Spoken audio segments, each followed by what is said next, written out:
Hi, I'm Susan Gowda, co-director of sustainable fashion and art company Lakshmi and this here is my sustainable art piece called World Health.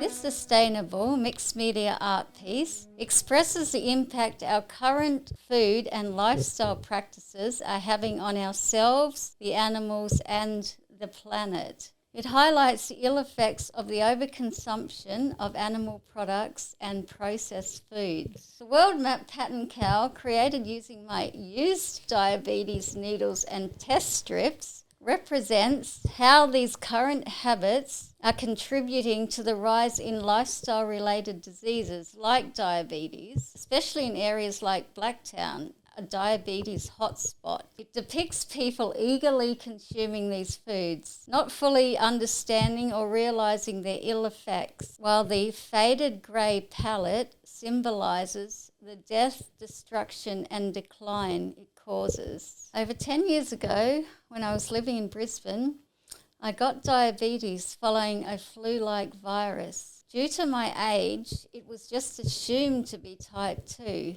but I felt that it wasn't. I wasn't overweight, I did exercise regularly, and I thought my diet wasn't really that bad, though later I did realise it did need a lot of improvement. So I was given medication for type 2 diabetes, and I suffered on this for nearly 5 years with my condition worsening. The few changes I'd made to my diet were actually the only things that helped a little bit. During this time, I moved to the Blacktown area in Sydney. Following my dad's funeral in 2016, my blood sugar levels were so high, my GP sent me to Blacktown Hospital. It was here my condition was finally investigated properly and found to be type 1, a variation that can occur in adulthood, usually following a virus. I found the staff at Blacktown Hospital to be very caring and very helpful, helping me to navigate this slightly terrifying process of injecting insulin, which I must do now before every meal. Even though in my case, diet and lifestyle were not the major contributing factors to my diabetes, they do play a very significant role. I realised I wasn't actually eating enough fresh fruit and vegetables, and my diet was too high in refined carbohydrate and processed foods, especially baked goods and desserts, as I've always had a sweet tooth and I love baking.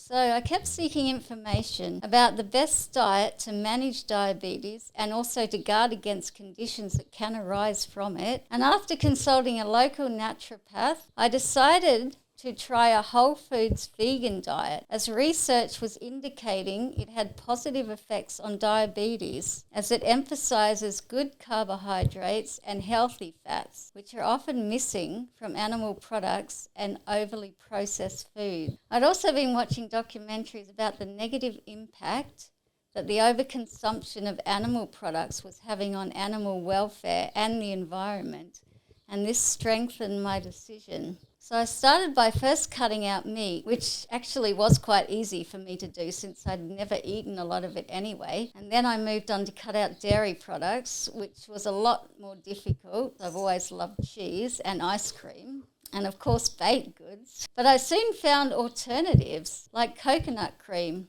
which is surprisingly more delicious. This whole process took about 1.5 years. After which I started my own YouTube channel called Lavender Cocoa Kitchen, where I show people how to make their favourite sweet treats healthier and vegan, so that people who have health conditions like me do not have to miss out on some of life's food pleasures. So while my diabetes can still be quite challenging to control, the healthy plant-based diet and exercise helps significantly. And I've also seen an improvement in my overall general health as well. And actually, cutting out dairy got rid of a problem I've suffered since childhood, which is always having a really blocked up nose. And it used to cause me like weeks of suffering whenever I got a cold or hay fever.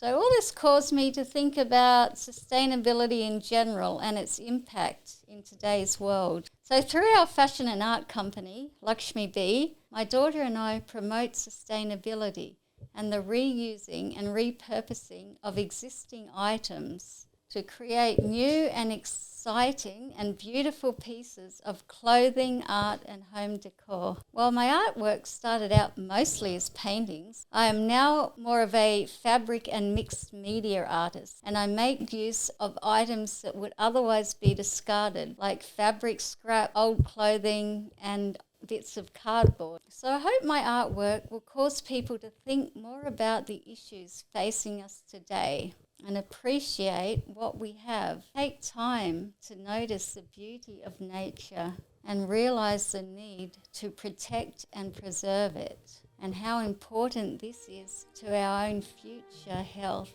and well-being.